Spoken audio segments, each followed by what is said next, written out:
we're going to hear now from a young woman who is really an expert when it comes to different models. She's been all over the country. And let me this is Desiree Kamika. She's going to introduce herself and what she does, and then go into some of the ideas that she has learned around the country. Desiree.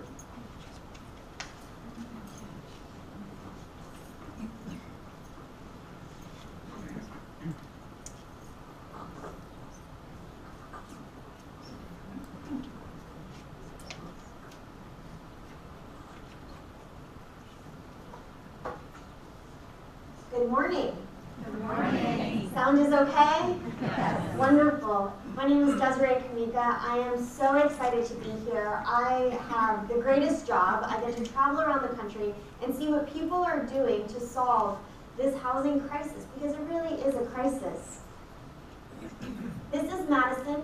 He is Madison from the Madison House Autism Foundation. Madison House was established because there weren't a lot of options for Madison, and his parents were asking, well, what does the future look like for Maddie?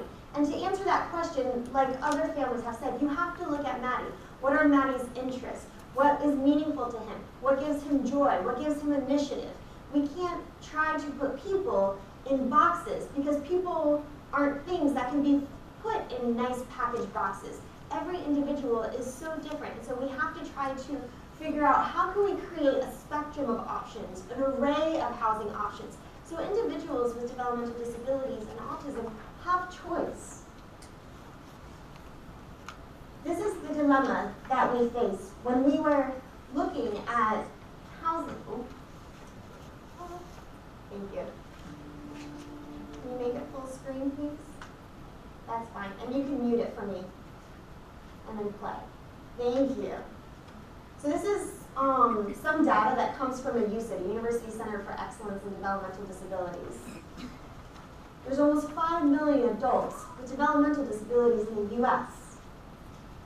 77% do not receive any publicly funded residential supports. Of the 23%, where do they live? 56% are living with their family and being supported, and 44% are living elsewhere. Where are they living? 127,000 in their own home. Everyone else is living in a group home, a foster home, a nursing facility, and there are others that are still dwelling within a psychiatric facility. This is key. How much has been developed over the last 10 years? In 10 years, 95,000 individuals were given the opportunity to move out of their home.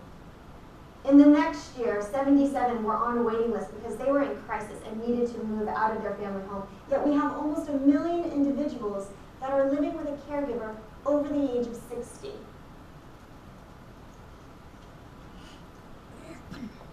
Where are the options? Where is the affordable and accessible housing options? Who's going to be able to provide for direct support staff? Where are they going to find employment and jobs? We need to answer these questions because the problem isn't going away.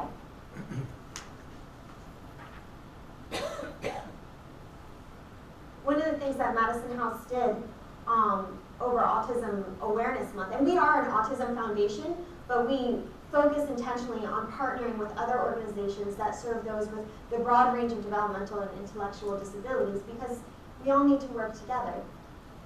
But this is one of the images that was in the middle of Times Square. It was a series of images, and it was to help people start thinking about, do you realize that autistic children become autistic adults? What are the kinds of futures that we're going to be creating for them? So in this presentation, I have to take a look at the past just for a moment, because it's really important and it's really critical as we look forward. We have to look at how these changes in policy created more flexible housing options for the future in the past, and then how people are using those type of flexible options to create solutions now. So individuals, even just 50 years ago, if you had a child with a disability, you were told, you know what, you should put them in the home where they know how to take care of them. Those are the professionals. And these are the historic congregate settings. And one of the reasons why we need to remember this is because people didn't have any other options. It was you stay at home with your parents with absolutely no supports, or you send your child to a home. These individuals were forcefully segregated. The belief at the time was that people with developmental disabilities and intellectual disabilities couldn't learn, that they couldn't communicate. They were labeled as dangerous to society. They were viewed as having no value or contribution at all, which is why it was easy to just out of sight, out of mind. Why would we burden others? Why would we burden families with this? And the individuals that lived in these settings had no control, no choices, no opportunities. This was an extremely dehumanizing setting. This did not look at people as individuals. This did not give them value. This did not give them control over their life. This can never, ever, ever happen again. And I believe we're at a point through the disability rights movement and being able to have now doctorate programs on disability studies, I believe we're at a place where we can look past this and realize that this is a horrific situation that can never ever be repeated. Advocacy changed everything. It was advocacy from parents, it was advocacy from legislators, it was advocacy from individuals with disabilities that really made the changes for the future. Because of their advocacy, we have the deinstitutionalizing movement, right? And so that's where the rise of group homes came from. Was okay, well, if we're able to bring individuals back into the community, then they'll become part of the community because they will no longer be out of sight, out of mind. Group homes have benefits. Greater access to the greater community, more individualized supports, spaces to learn independent living schools. They have a kitchen, they have their own bedroom. Rent, property maintenance, coordination of care is handled by the home. And we can still offer supports to those who have high behavioral or medical challenges. But there are considerations that we need to be aware of. This is not an individual's property, and you can be forced to move. There's limited, if any, choice of roommates and direct support staff. Individuals cannot necessarily say, oh, I don't want to go to the movies with everybody because there is nobody at the home for them. But they also can't say, I need to go to the mall and pick up, X, Y, and Z because they're not going to have support staff or necessarily transportation to get them there. Visitors are often supervised. Couples, if you have a partner, you may not be able to cohabitate.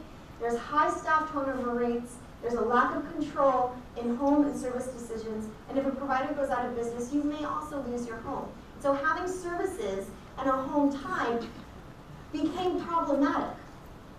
And by the way, we know now that 50% of Americans do not know their neighbors' names. This was a survey that was just released a couple weeks ago. And so because we realized, okay, well, it's not just about getting people in the community, their services in their home cannot be tied. Because if someone really likes their home but they don't like their service provider, they don't have a choice.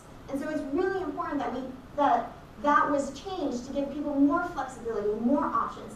And in 1980, the Home and Community-Based Services Waiver was established, and that finally gave people the opportunity to either be supported in their own home or be supported in another setting of their choice.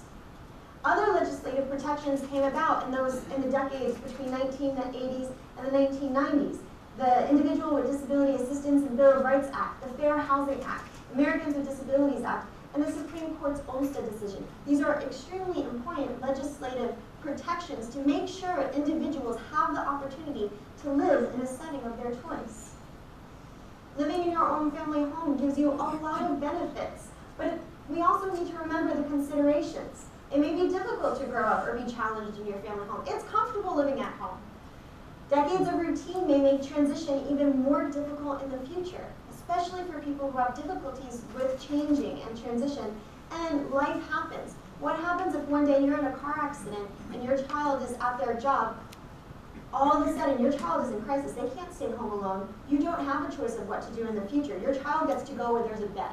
And that may even be a nursing facility. We see a rise in admittance of nursing facility over the last couple of years of people with developmental disabilities. 14% of the entire nursing home population are under the age of 60. 14%. Adult foster care also has many benefits. Family-like supportive setting, out-of-pocket housing costs are much lower for an individual, but This is not the individual's home. If a foster family decides that they no longer want to be a foster family, that individual needs to move, and they're moving into a climate where there aren't a lot of options. Individuals have had to move many times to many different foster homes in order to find the right fit. You know, sometimes it takes a couple tries, and that can be really taxing for someone in which change and transition is difficult. Also, you don't have control of your housing situation.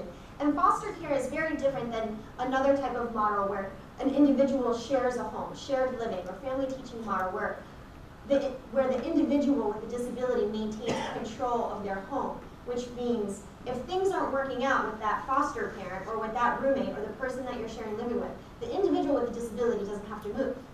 It's that other neurotypical that would have to move because the individual has maintained control over their home. Supported in your own home, your own apartment, your own townhouse has a lot of benefits, especially for people who have to make extensive changes to their home in order to make it accessible. So this quote comes from a really great book called Making Homes That Work by George Braddock. And this is for an individual who has severe autism. And it says, for Anna, the fence around our yard kept her from engaging in life-threatening behavior. Her bathroom was made into a waterproof safe space where she was in crisis. Both of these were health and safety modifications. They kept Anna out of the ER. For her to be able to create that same setting in a rental unit is going to be very difficult. The landlord may not want you to make these type of changes. It might be cost prohibitive if you have to be moving every couple of years because rent is coming up. There's a lot of issues that we need to understand about being supported in your own home. And it's because we have severe lack of affordable and accessible housing. Market rate rent is not fixed, and many people live on very low fixed incomes. Finding housing near public transportation that is also accessible and also affordable can be very difficult in some areas. There's less accountability for staff. If you have a one-to-one staff person, it's just you and that person. When the door closes, it's just you and that staff person. So the opportunity for natural accountability begins to decrease a bit. Are you ready to experience NIMBY, not in my backyard, and predatory relationships? This is one of my friends, not using his real name, Henry. I met Henry when he was in a group home. He finally got his own place on the other side of the country because he didn't want to live with his parents, and for some reason he wanted to live on the other side of the country. And we kept in touch through text messages, and I was going to be in the area. And I said, hey, Henry, what's going on? I'm going to be in your area. Let's meet up. And he said, okay, meet me in this park. And I was like, that's strange. And so I met him in the park, and he shows up, and he's basically carrying a big bag and a Ziploc baggie full of his meds. I'm like, huh, Henry, what's going on? And he's like, I'm living in the homeless shelter down the street. And I was like, I thought you had a housing voucher. What are you talking about? And he's like, well, I fell in love with this girl, and we ended up moving together, and she ended up basically draining my bank accounts. And then when I came back, they don't have a housing voucher for me now, so I have to wait until one becomes available. This is reality. Hans doesn't want to live with his family. He wants to live on his own. But Hans made a poor decision. He didn't realize that this girl was not necessarily in love with him back. I mean, that's heartbreaking for him. And it also put him in extreme danger. He was living in a homeless shelter in the middle of a major metropolitan area. Not to mention, if you don't want to live in an apartment or a townhouse, you know, you can't buy a home out in the country. You can't just rent a home and out in the country on a very fixed low income. So it really does decrease your choices as well. So some of the issues with the current system, I want to go through these really quickly because I know we have limited time. Where do individuals with intellectual and developmental disabilities live in Delaware? 75% live with a family caregiver. 1,100 live in a supervised residential setting, and 2,300 live alone or with a roommate. For those who live in a supervised residential setting, 97% live in apartments, foster care, and group homes, and 3% are in supported living. By the way, there are more people living in nursing home facilities in Delaware than there are in supported living. So that 1,100 that are in supervised residential settings, this graph shows how many out-of-home placements in those type of settings have been developed since 1994. That's almost 20 years ago. As you can see, less than 250 out-of-home placements have been funded. So an additional 250 individuals have been able to move out of their family home. How many people do you think with intellectual and developmental disabilities are living with caregivers over the age of 60? Just a quick question. What's the age bracket for those numbers you have up there? Is it above It's- 21? Yes. Okay. Yes. 2,900 individuals with intellectual and developmental disabilities are living with caregivers over the age of 60 in Delaware. And in the past 20 years, 250 out-of-home placements have become available. Housing options are not increasing with demand. So for those who have a job in the community, right, because once you can get a job in the community, then you can start making money, and you can potentially be able to afford rent and have services through an HCBS waiver. Well, what we're seeing is that 82% of people are only making $300 every 2 weeks. So you're bringing in $600 of income, and if you're living basically on Social Security, so not SSDI, SSI, which in 2011 there was a study done, priced out by the consortiums of citizens with disabilities. You cannot afford market rate rent in Delaware. That graph on the bottom shows that even to get an efficiency apartment, 94% of your SSI will have to go to rent. So how are you going to pay for food? How are you going to pay for clothes? How are you going to pay for going out to movies? How are you going to pay for going out to eat? How are you going to pay for groceries? It's not possible. Even with jobs in the community and SSI and SSDI, market rate rent is unaffordable in Delaware. Affordable housing vouchers are limited and cannot meet the demand. Institutional attitudes and abuse are still occurring in community settings. 63% of adults with IDD have been victims of abuse. It's still happening.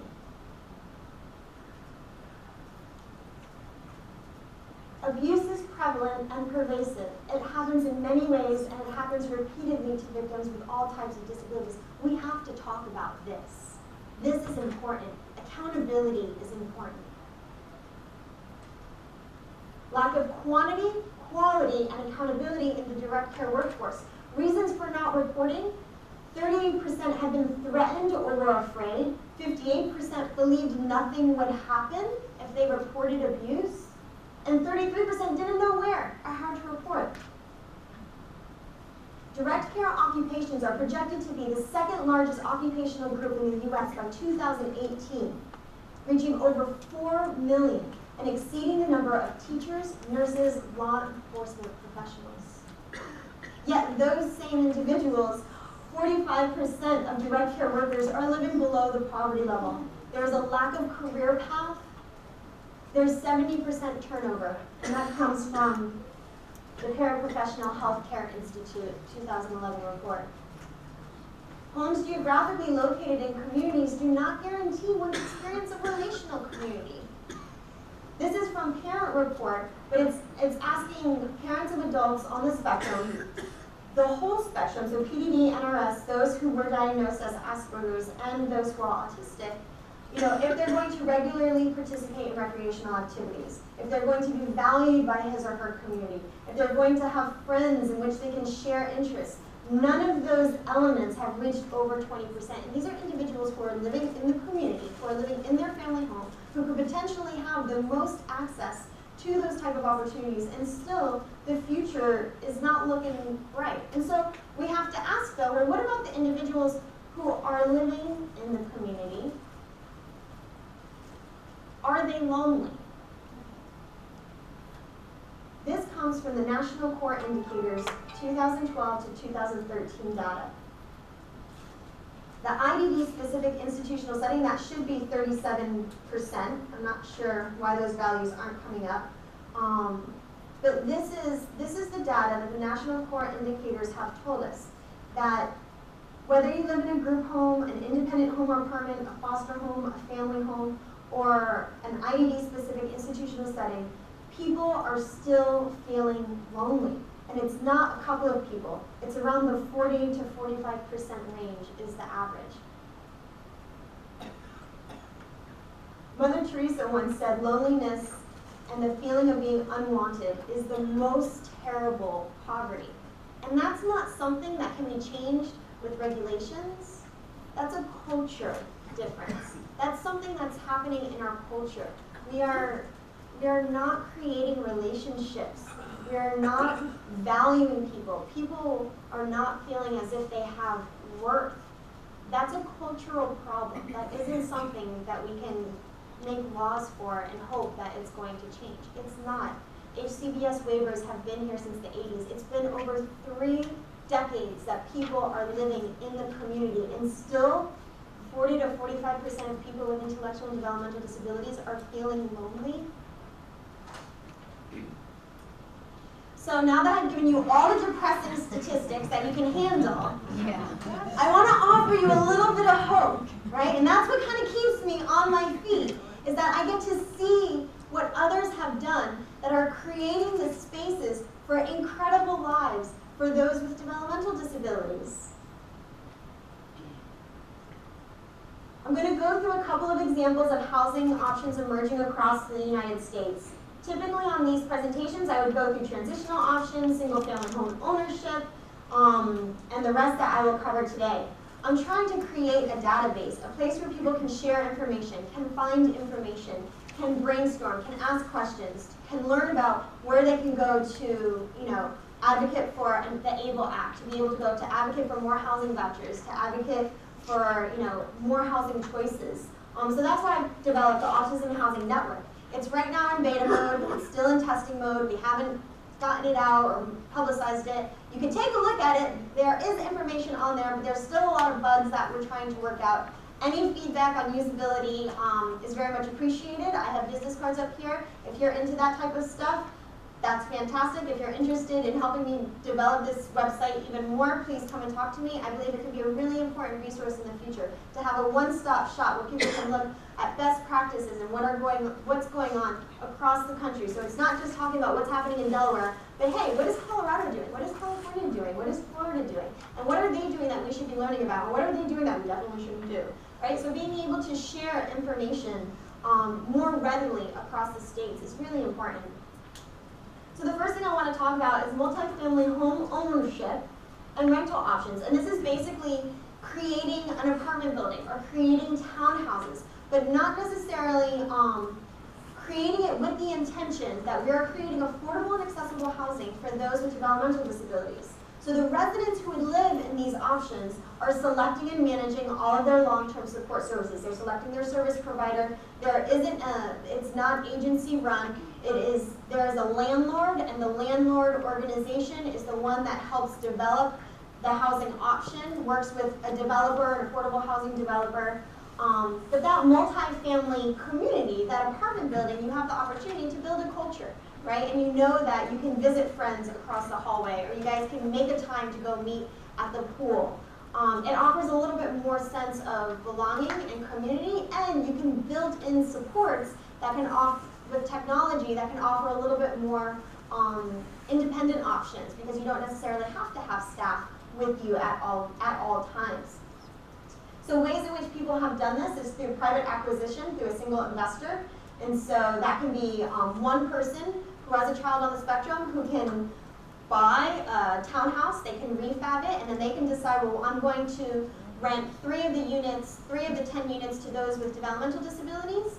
And then because I'm a landlord who knows this population, it's going to be okay if someone's going to make loud noises at night. It's going to be okay if someone forgets to put clothes on before going out on the balcony. It's going to be okay if there's property damage. It gives an individual more opportunity, more chances, because what I've heard is that people are going in, even when they can find an apartment that is affordable and accessible, things are happening and they're being kicked out, not because of their disability, but because they're damaging the property. Or the neighbors are saying, we can't sleep at night, someone won't turn down their music. And so it kind of gives the opportunity to have more intentional homes, affordable homes for people. Another thing that others have been doing, and that's an example, is Casa Feliz. Another example is multiple families pooling funds through a co-op, an LLC, or a nonprofit. Down at the right-hand side, that's Para Alta Apartments. That was established by a 44-member LLC. And so families have bought into this piece of property. There's 10 different units. Each of the units have 4 bedrooms. Families feel very secure that their individual is going to have a place to live, that they're going to have affordable rent. Their rent is basically going to operational costs. And it's giving stability in an unstable housing market. Purpose-built design, development, and intentional community, co-housing. Co-housing is a big movement in the U.S. Lots of people, lots of neurotypicals are creating co-housing community, and I'm going to show you a video of an example of that in a moment. Some of the considerations, property management. You know, this is a consideration. Who's going to maintain the property? How is this going to work operationally?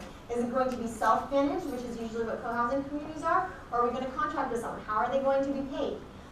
Project-based housing vouchers can help offset rent. So if I own a piece of property, I can work with my local public housing authority and maybe have a couple of units in which the voucher is attached to that unit, so I can ensure that individuals with developmental disabilities will be able to access those units, you know, in the future.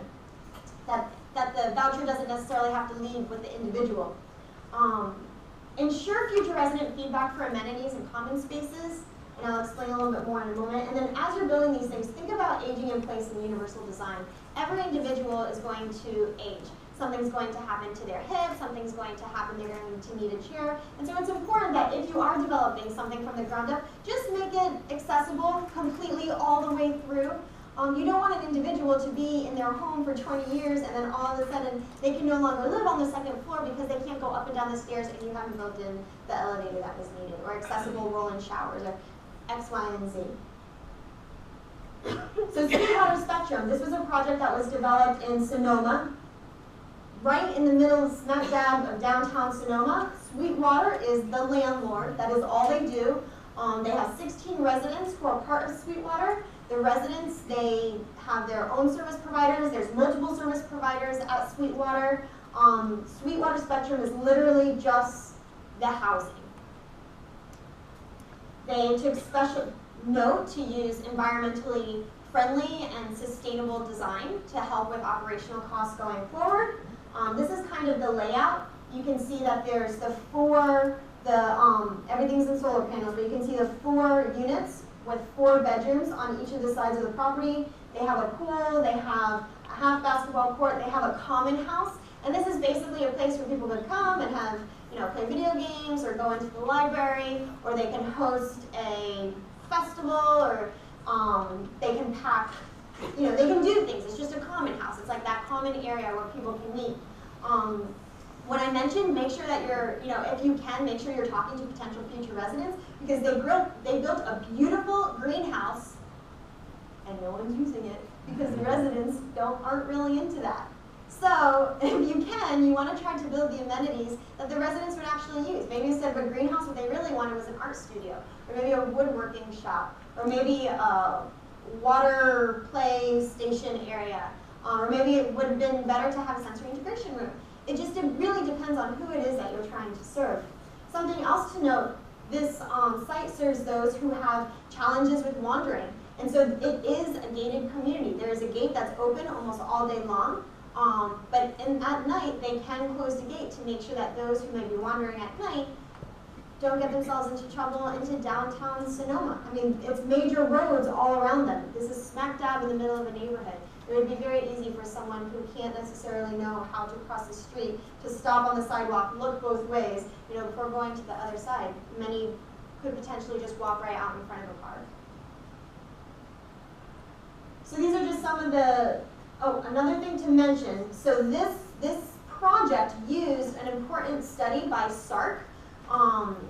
SARC in Arizona and the University Stardust Center for, I believe, affordable housing or housing for families. But basically, it was a study that was done in conjunction with SARC to say these are some of the design elements for those specifically on the spectrum who have sensory sensitivities, who have property damage potential conflicts. But it's a great resource for anyone who is deciding that they might want to design something from the ground up. And so some of those elements are lighting, you know, how to use lighting, how do you use more natural supports. Another one on the bottom right-hand side is making sure you have a lot of storage, but that it's not cluttering. And so having cabinets or having drapes over that storage is really important. Making sure there are a lot of windows around. This way individuals, they may see their friend walking by going to the pool, and so it's, oh, you know what, maybe I want to go to the pool too. So it's creating the opportunity, one, for people to see what others in their community are doing, but it's also increasing accountability for what's going on in the common spaces in the homes. The homes are laid out in the top left-hand corner, kind of the common space, the kitchen and the living room is in that middle part, and then there's 2 bedrooms off of the wings, and it gives people their private space. It kind of sets everyone in separate areas of the house, so you really have multiple levels of privacy in your home. At the bottom left-hand side, you can see that in their kitchen design, they have an island. So for those who like to pace, they have something to pace around, and they don't have to walk in front of their neighbors watching TV in the living room, because if that happens, your neighbors, your roommate's going to get mad at you, and it's going to cause a fight. So being able to create opportunities in the design for those who pace is a really good idea. And then if you look all the way to the left-hand side, there's an office. There's a built-in office where one side is all glass, and that's where support staff from the different provider agencies can go in and take notes or write notes or take a nap for overnight, those who are there overnight. So this is, and then there's lots of nooks. So on the top right-hand corner, that's a nook. That's people on the spectrum, they feel a little bit more grounded and comfortable if are things on all sides of them. So there's lots of different nooks, but it also creates safe spaces for if I'm sitting in this nook and it's opening up to my living room, I don't necessarily have to be out in the open sitting on the couch with my roommates. I can sit in the nook, and I'm okay. This is a good space for me for right now, and if I decide to join a little bit further, then I can join a little bit further. It gives more opportunities for interaction, safer spaces for moving into interactions. So co-housing is a model, and this video is talking specifically about co-housing for a neurotypical family, but there are co-housing models that are being developed specifically for families. So it's not just individuals with disabilities, but maybe it's somebody like me who works in the field, and then maybe it's a family who has a child, and then maybe it is a couple of adults who will share a home. So this is basically a neighborhood, an intentional neighborhood that's being developed. Okay, and make sure the sound is on that too. Mm-hmm. Excellent. So, Kristen, welcome home. Naturally, this building is not here. Where we walked in, co-housing is a form of an intentional community. A group of people come together and they decide that they are not satisfied with their living situations for whatever reason, usually having to do with social isolation. People get together, have meetings, discuss what it is that what kind of social structure they would like to create for their families and themselves, and then they go out and they look for a situation to buy together. This doesn't look like much right now. Wasn't your site a junkyard? Our site was a junkyard. It was like this times 100 before we transformed into what it is now, JP Co-housing. So when we're done here, let's walk over there. My husband and I and my 2 kids were living in San Francisco, and we got to Boston, and we didn't know anybody. And it was sad. So I met somebody who knew about the concept of co-housing and was hoping to form a community. Oh, I love the color. Thank you. I want you to meet someone. This is my friend Kristen. This is my son Carlos. Nice to meet you, Carlos. And this is Carlos's friend, and neighbor. Is this your dog, Carlos? No, it's Jamestown. It's Jamestown. The thing that I'm really looking forward to getting out of this is to live in a community where I know my neighbors and where we care about each other. And I knew my neighbors growing up. The kids would run from house to house, going to the back kitchen door because you're too muddy. We bicycle all over the place, and we knew everyone's parents. We knew who had what where, who had the cool toys, who had the good food, and we went all around crazy. It was wonderful. Awesome. There's multi-generations living close to each other. The children are outside playing. The parents are in cooking or sharing a drink after work with a neighbor. Oh, wow. Javier, I'd like you to meet Kristen Simmons. This is my husband Javier. Nice to meet you. I grew up in Mexico City, and for me it was kind of natural having this community, but I lost that one. When you came here? And now, like coming here and trying to build an intentional community was that's what I need. Well, let me show you the bedrooms. These are condos just like any other condo. We don't share money with each other. We don't live in each other's homes. And the only thing that is common to every closet community is this need of social interaction and knowing your neighbors.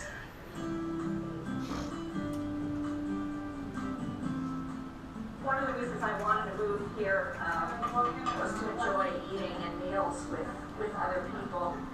I was living on my own before, and I was also really looking forward to cooking for everybody. Here's our cooking team for tonight. Yes. Phyllis is our lead cook. This is Kristen Simmons. Kristen is with the group that wants to move into the village up in a couple blocks away. Anytime a group of people get together, there's conflict. If you don't think there's conflict, you're either dead or you're not paying attention. We'll deal with our conflicts one-on-one or with help in a non-violent way. Who does the cleaning here?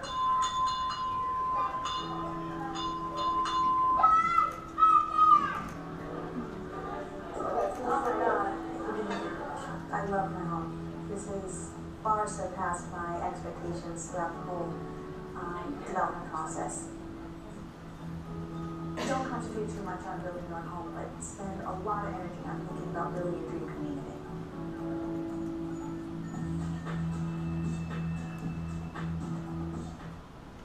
So that's an example of common meals. Often in a co-housing community, you'll have a common house, and depending on what the community wants, they can have a common meal once a week, twice a week, 3 times a week, and basically you rotate with other families to be able to prepare the meal for everybody else. And it's just a time when everyone can come to the same place and hang out together and have that type of community.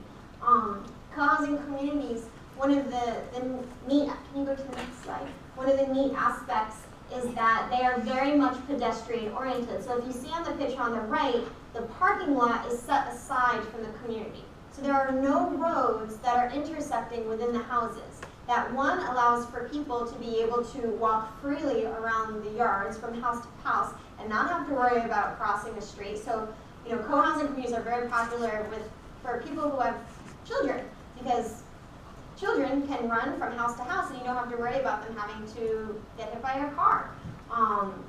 Oftentimes, co-housing communities will have these little clusters because what they realize that if you're in too big of a place with too many people, it's almost as if you get lost in the shuffle. But if you're able to intentionally put together a couple of clusters of houses, it's almost like you have the opportunity to walk into your neighbor more times during the week as you're walking to get your mail, as you're bringing in groceries, as you're just going in and out of life. You get to see people, and it's kind of those soft interactions that make you feel as if you're part of the community. It's like, hey, how are you, Jim? How are you doing today? Everything's great? All right, I'm going home. I don't have to plan to have a dinner date with Jim.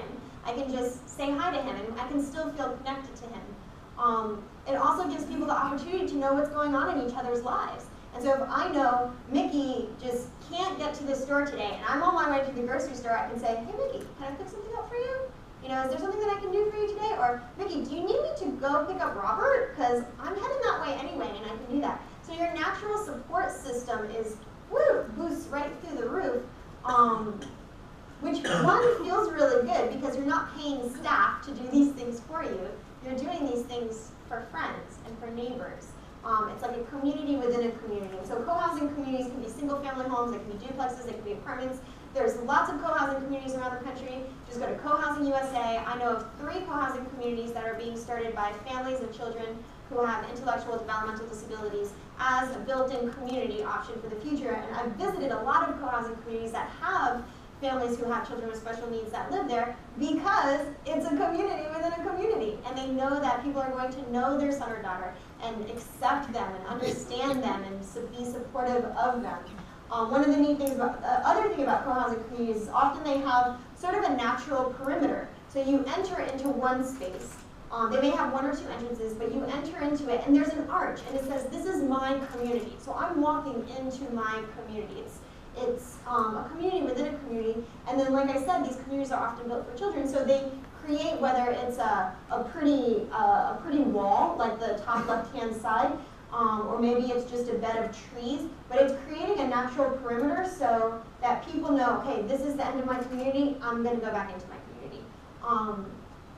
And having the homes with only walking paths in between them, as you can see on the bottom left-hand side, really does create more opportunities for just getting to know your neighbors. We're not pulling into a driveway, into our garage, closing the garage, and going into our house.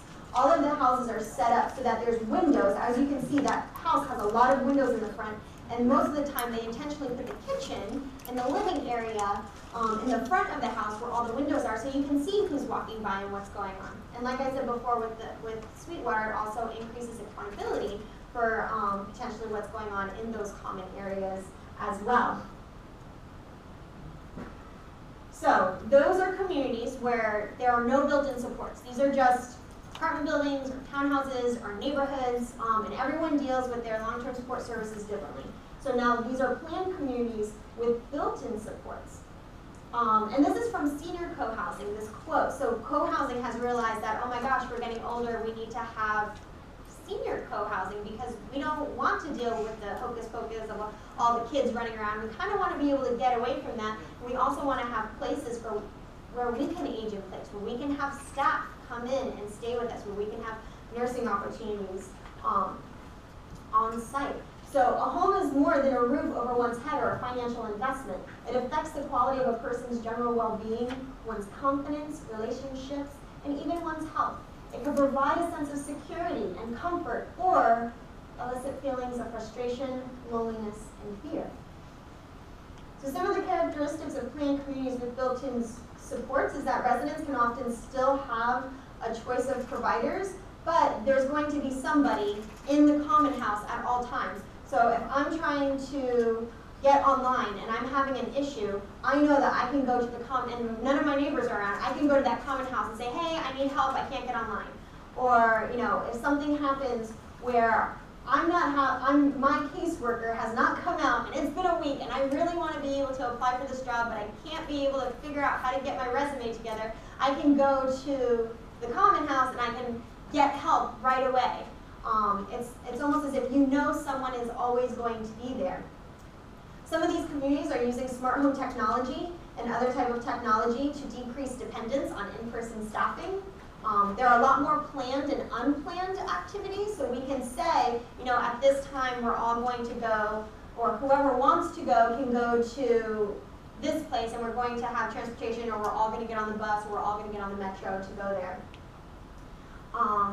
And then in this model with built-in supports, there's often a use of resident assistance, so an RA, kind of like in dorms, so a college student that lives there. House parents are often used a lot more. Family teaching model, shared living. In these type of planned communities with the built-in supports, a lot of the times they will use that type of natural support system. And so this isn't like foster care where someone's being paid to have people come into their home. This is, I'm getting reduced rent for living in this place, and if there's an emergency during the night, they know that they can depend on me to be there. So,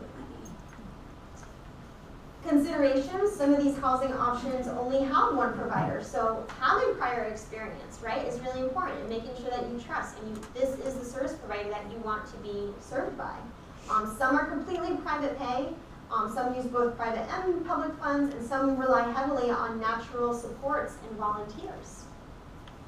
And something to think about, is community within a community too much community for you? This is not for everyone. I think my mom would strangle someone after a week if she had to live in intentional community, whereas I have lived in intentional community and want to live in intentional community again. So Noah's Nest is one example of an intentional community, and they were given, this is an example also of a group of parents who came together without a whole lot of money, and in a climate in Florida where there's a lot of people on a waiting list, they were able to have a really good relationship with their church. Their church bought the land, donated the land to Noah's Nest. They worked with local universities to help get the buildings built, the 3 houses that have 3 to 4 residents each. They basically took, this is in the middle of a neighborhood, and so they basically took the fence out of the 2 properties and kind of intentionally connected them with a walkway, put a half basketball court, a little garden, and a gazebo there. So the 3 houses have a mini intentional community within a neighborhood. And this is their timeline. So they didn't have a whole lot of money to start with. They didn't even have a 501c3. I mean, they had to start from literally people just meeting in someone's kitchen. And there was a lot of policy barriers that they had to go through in Florida. And I mean, Jim, he's gone through this whole process as well.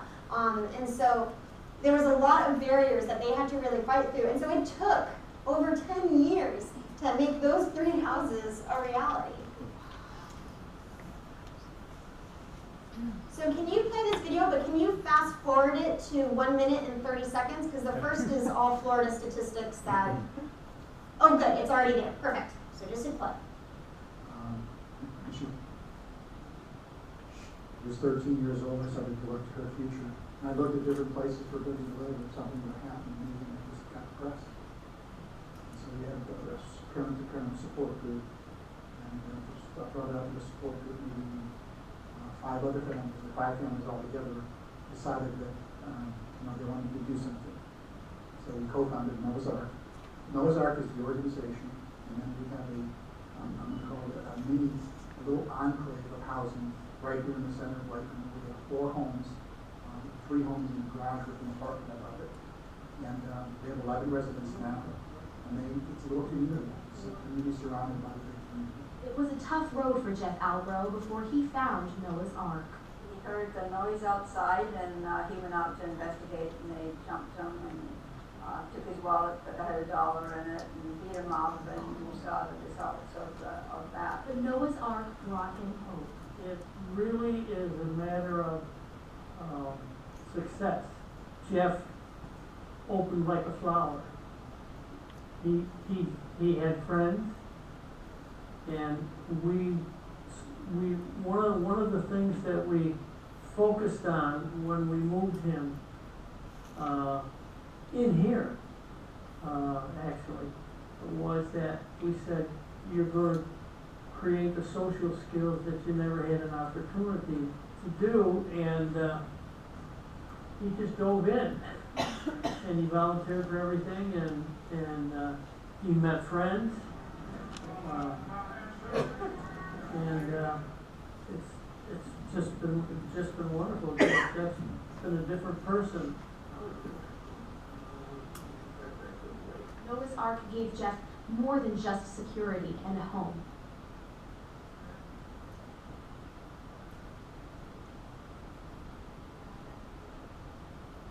So the We have an question activity was, schedule. gave him friends. Did you have that 3 to before? 5 activities a week. On Saturday we go, and then we have a mixed activity like we went to the symphony yesterday, last night. We go out to putt-putt golf, and we just do all sorts of fun things. And we recently had a 50s dance. It's a special event night that we do from time to time. And the theme that night was the 50s, and we had karaoke, and we also had a trailer.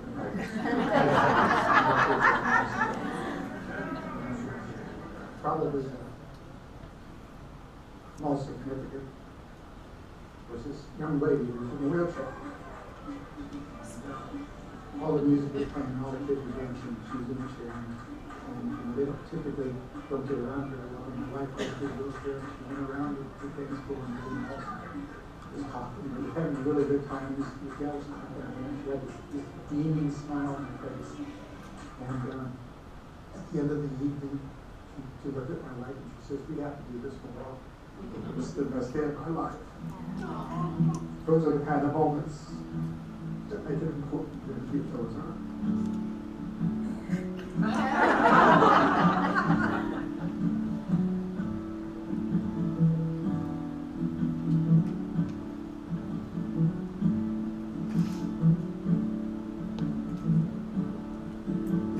So I've been to Noah's Ark multiple times, and it really has a family feel.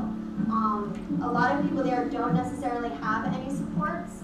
Some of them private pay for some support. It's put together and run by a lot of volunteers. It's families commit to being able to spend time to come and give people rides, or just drop in and make sure everything's okay.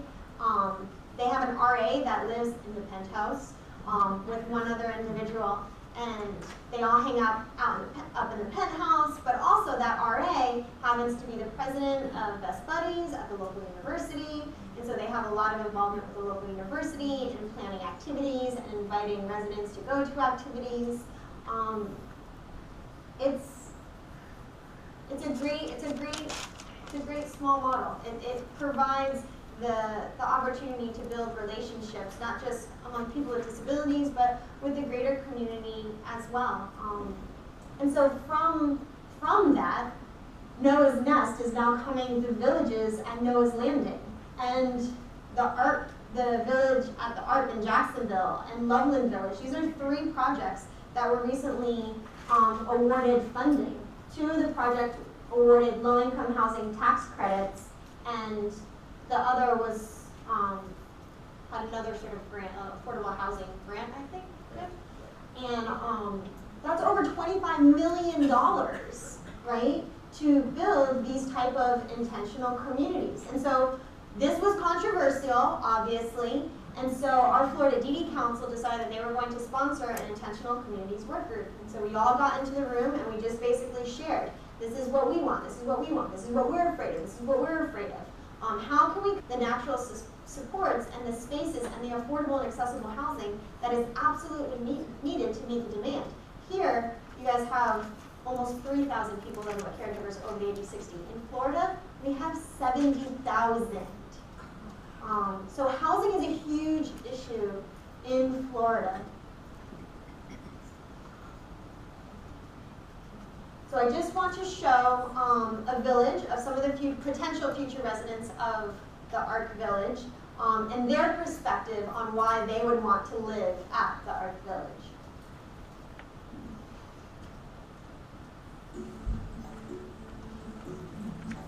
It's going to be a safe community, so people can learn how to go shopping, go to the movies, it's more things that they would not do at home. The one thing I like most at the Ark Village is to live independent without anybody looking over your shoulders all the time. When I heard about the Ark Village, it just gave me that good feeling, so I want to move here pretty much, and being able to have that affordable rent, stability and stuff. I'm actually somebody, I actually have friends and I actually have people who are like me, and I have people who care about me, about how I can get help, and actually help me with my writing, and help me with my job looking, and help me with if I want a job or internship, or with anything, I can just ask them, and they actually care. I just think someday all our family members are going to be gone. Basically, so then what are we going to do? If we don't live on our own, then how are we going to learn? I think that's the true part of being independent. Not just being independent yourself, but being independent with others. I would love to just stay here and live here so much. It's about, taking charge pretty much, you want a home that's comfortable and very suitable and safe. Everybody has to put the effort to work together to the project. We're all in this together.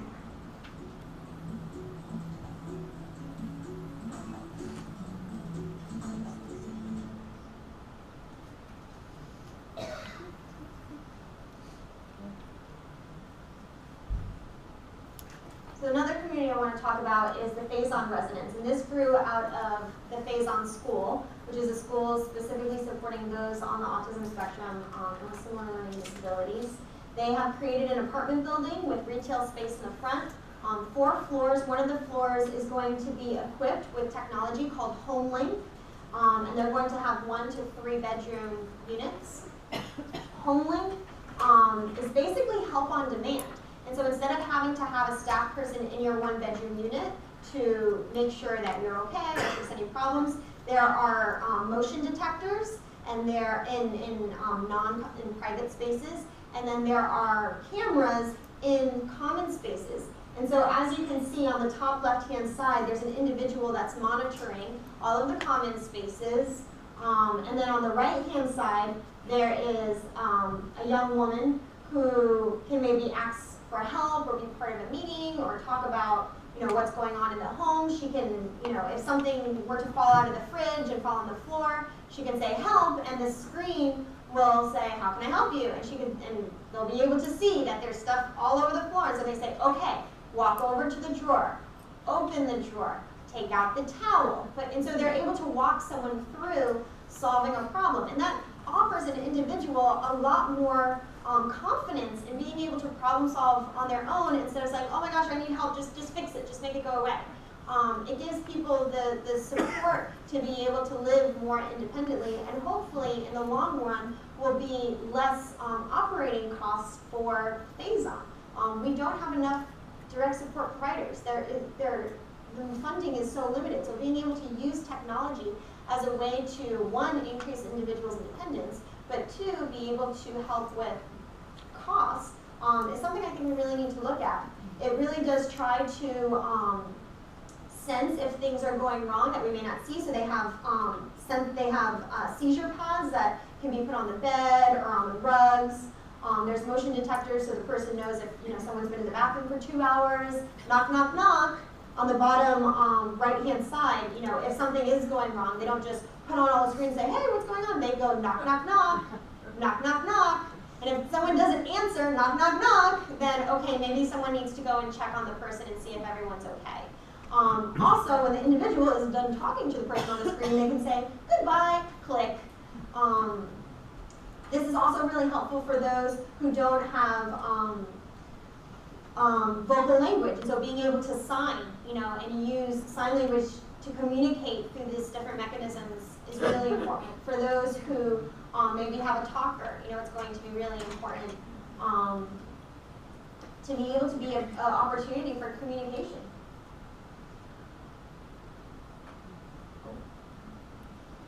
So a live, work, play community. This is a place where not only are there supports in your home living, but there's also opportunity for employment that's walking distance, and that's going to potentially support the project as well. Like, we always have to be thinking, how can we fund this? So in Phazon, they have those retail spaces. Those retail spaces are going to be rented out to whoever wants to be part of that retail space. That funding is going to go back to the operational cost for the units. In addition to the neurotypical rental income is going to help offset the cost for those that are going to live there. In addition to that, these live work, well, I'll get into that. But Patch Adams, I was at a conference, the National HCBS conference, and Patch Adams was speaking, and I raised my hand and I said, Patch Adams, what do you think about intentional communities as a support system for those with disabilities or the aging? And he looked at me really seriously, and he went, duh! I was like, okay. But he said, we thrive in companionship. Loneliness is the worst experience a human can have. I think because we've been tribal for so long, that loneliness is this experience of being without a tribe. And so some of the characteristics, social enterprises are on sites. These businesses and amenities are often open to the public as well. So it's an opportunity to invite people into our community, to be able to show people, hey, come and eat our delicious biscottis, or come and use our car wash, or come and bring your dog to our dog park, and let us be able to build relationships and show you our strengths and how we can be great employees. And it also gives us the opportunity, or people with developmental disabilities, the opportunity to make relationships with individuals who may come to volunteer or use the dog park, and then hopefully that will translate to more opportunities in the greater community as well, and just greater understanding. I was talking to a guy on the plane about what I was doing coming here in Delaware, and he was like, you know what, you're right. I don't know how to interact with somebody I don't want to offend them. I don't know what to do. And so to be able to have spaces to model those type of relationships would be really important to increase the ability for people to build relationships out in the greater community. It's kind of like an opportunity to learn how to have neurodiverse relationships.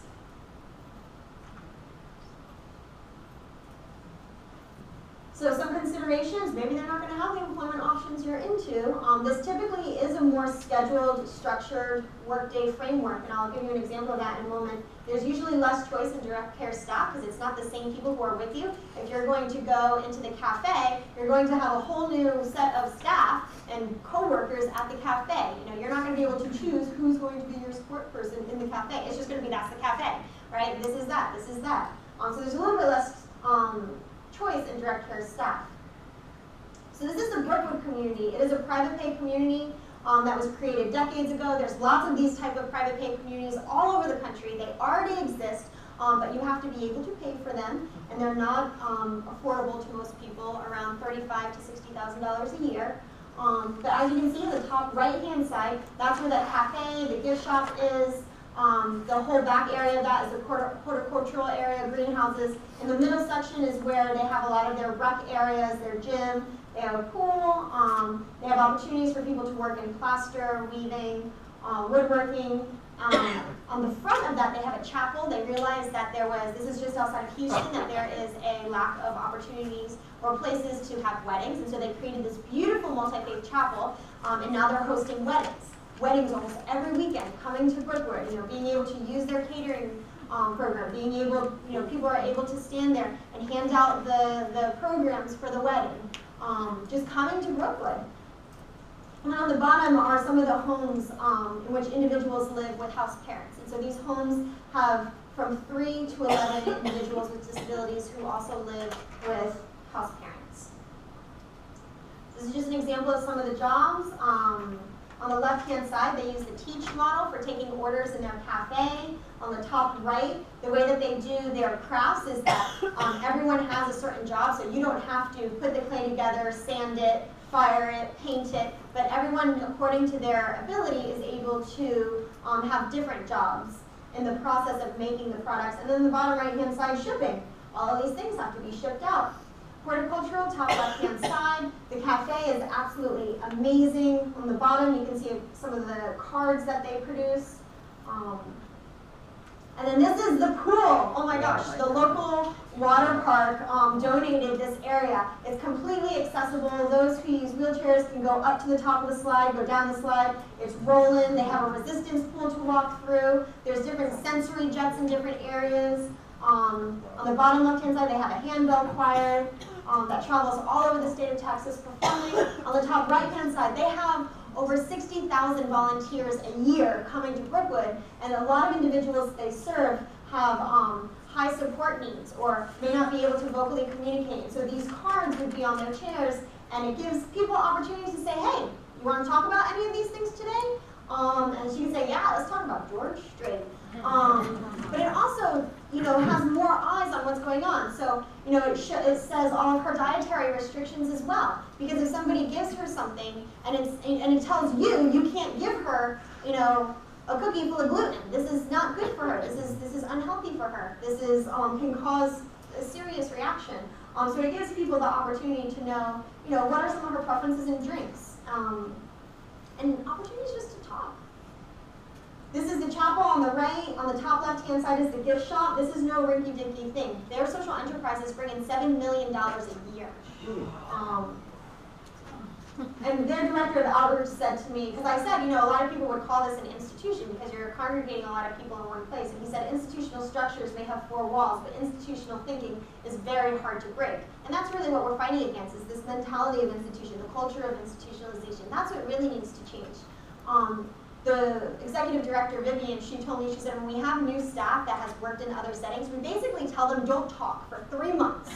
Just watch. Because they don't get it. They have to almost be reprogrammed to learn just the way of interacting with people as equal human beings. I know I'm running close on time. I'm working on it. So Brookwood, oh no, it should be okay. So this is a video of Michelle. Michelle lived in Louisiana. She had a full-time job at her local grocery store. She lost her job. She lived on her own. She ended up at Brookwood. And so Brookwood has these things called networking days, which is basically a couple times a year where they teach people how to, one, build up social enterprises, teach them about creating an assisted living options, because Brookwood has lifespan support. So they have 4 full-time nurses on staff. It's just basically a time when people can come and learn and talk to all of their head staff and try to glean, the things that they've learned over decades of doing this. And so this is Michelle telling us why we should attend networking days.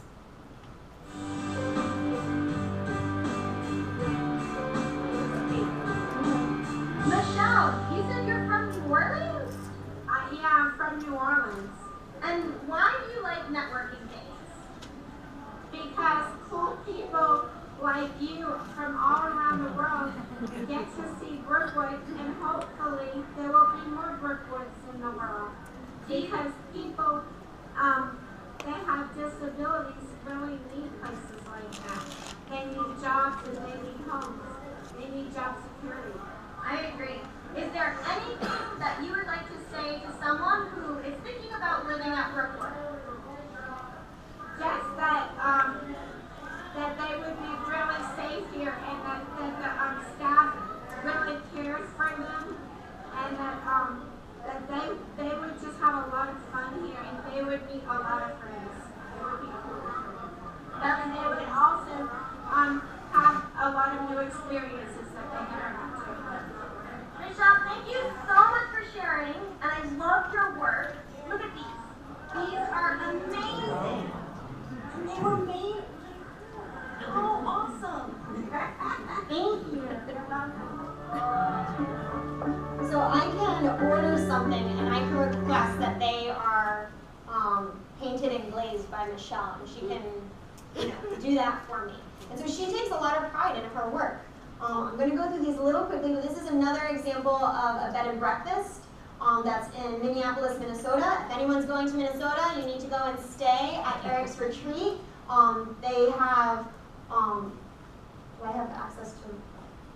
This is an example of the rooms that you stay in. You have Wi-Fi, a little living room, very comfortable, spacious area. Residents who live at the bed and breakfast. So the bed and breakfast has 4 floors.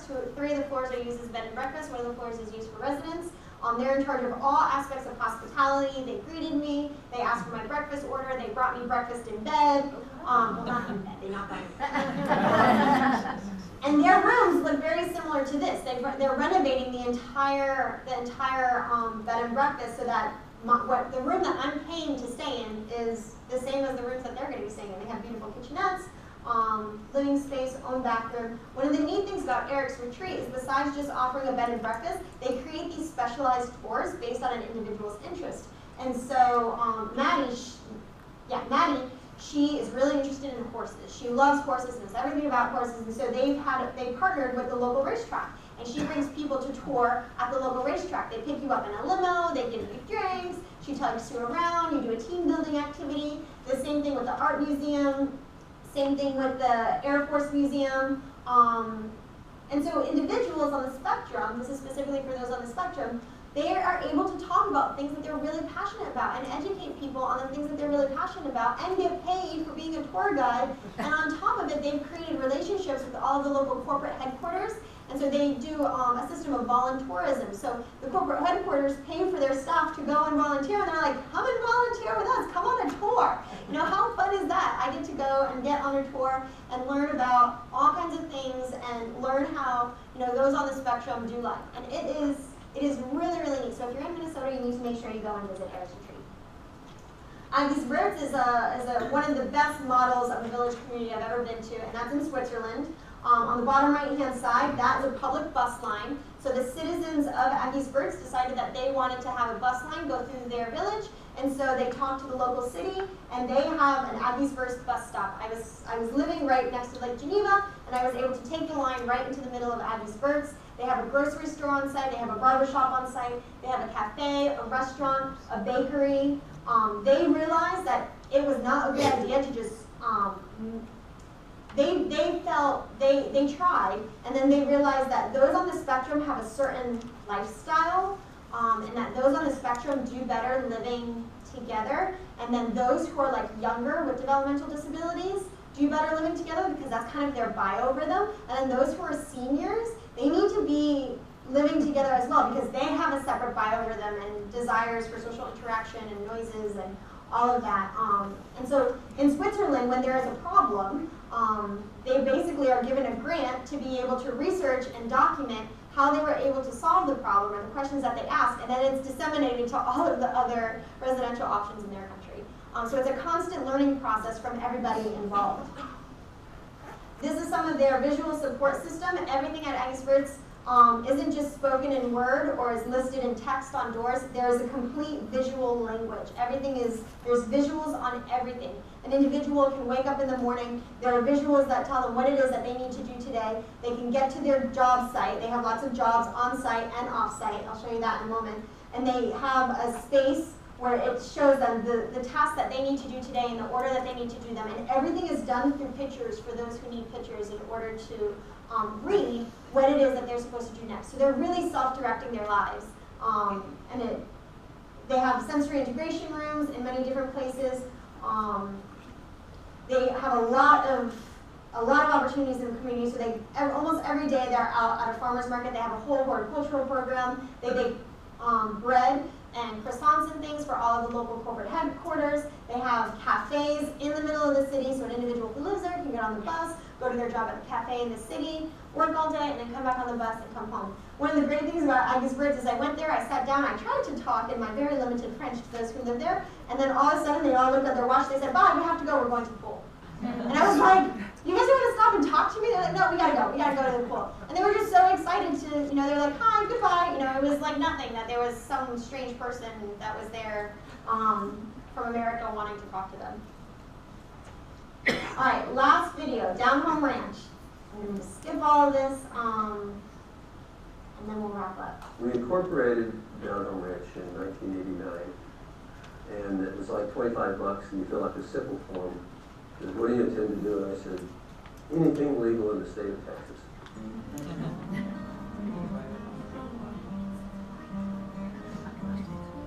The very first promise that I made Jerry make was, don't go out and sign $1 million contract for a piece of land. And I think it was about less than 36 hours, he comes back, he'd been out with a realtor, and he comes home and he says, "I have found the absolute perfect piece of land." Well, Judy and I were academics, and assuming that we would be academics for many years. In 1984, our fourth daughter Kelly was born. That Ranch was founded by Jerry and Judy Horton. They had a baby girl with Down syndrome, and that's me, Kelly Pink Horton. Question immediately arose: what is life like for an adult with Down syndrome? What kind of opportunities do they have? I can't remember who it was, but somebody told us about Jean Bonnet, who had written a book called Community and Growth. And it was about large communities, which are intentional communities set up. And the whole idea is to be welcoming and to adapt your life to the person with a handicap. If they can go 20% with them, you can do the 80. Our response was, we're going to give our lives over to building a place that's not just a place, but it's a community. And so we quickly decided that the rural Murphy Farm and Ranch was something where you could incorporate lots and lots of opportunities for learning and skill development and movement. This place was nothing but cactus and old fences and fire ants, and it rained and it rained and it rained. Over the years, thousands of volunteers have helped take our dream and make it reality. They've cleared land, restored ponds, torn down shacks, raised barns, finished houses, and they've taught us what we need to know to become more and more self-sufficient here on our acres. We've built about 30 structures. We have a big pavilion. We have 11 greenhouses.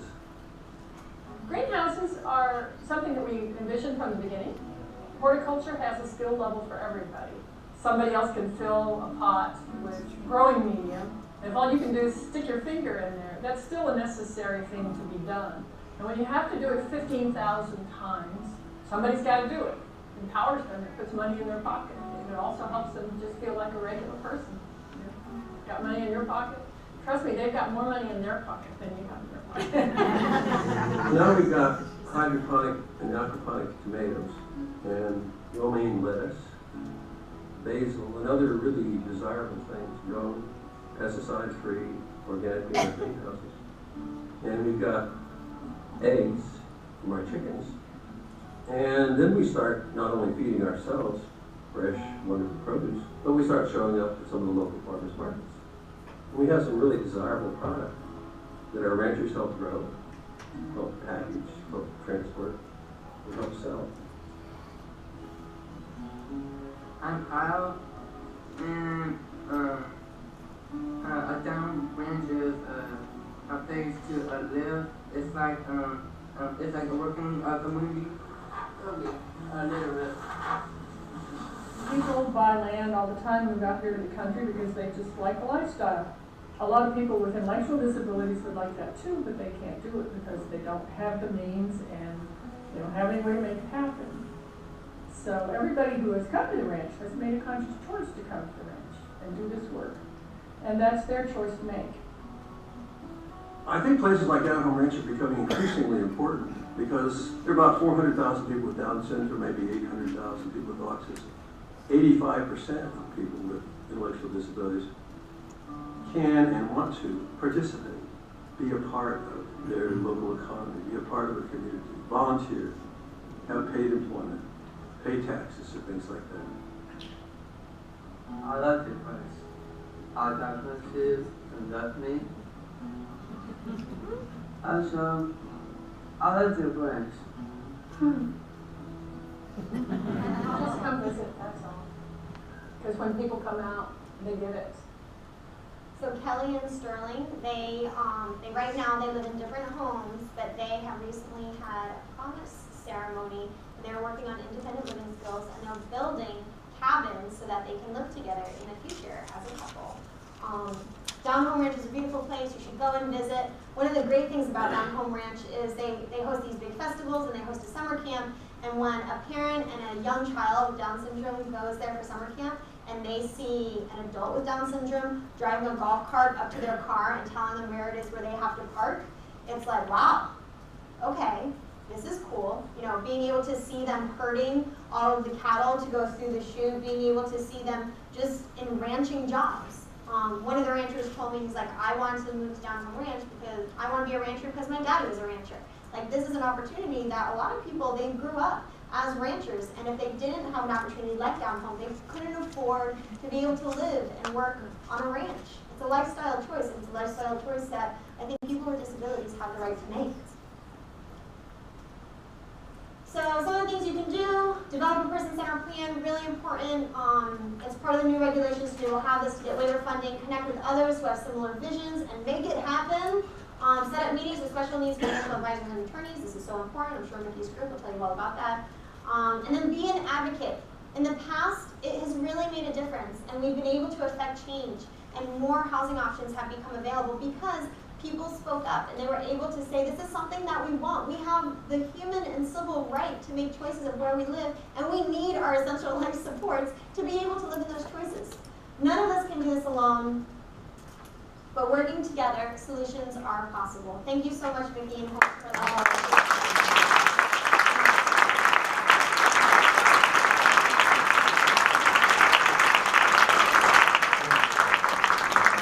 I think that's really enough, but I'm going to give you a little critique now. Okay, you more appealing, and more exciting, and outgoing, and very knowledge-based, and you guys have great talk. Other than that, it's terrific. Is there one thing about, we take a 15-minute break, but before I do that, you have to understand this lady is a little wacky. She has a pet pig, a big pig she's raising, and also she is a tour guide on roller skates, what are they? Skating tours all over the world. She takes people on these skating tours, and she is an EMT as well. So when people fall, they break her arm, she puts them in cast. But she's got back from Spain, I think, one of these tours that she did. So very easy. We have time later in the afternoon for questions. So let's have a quick break, 15 minutes. We'll expect you back here exactly at 11 o'clock.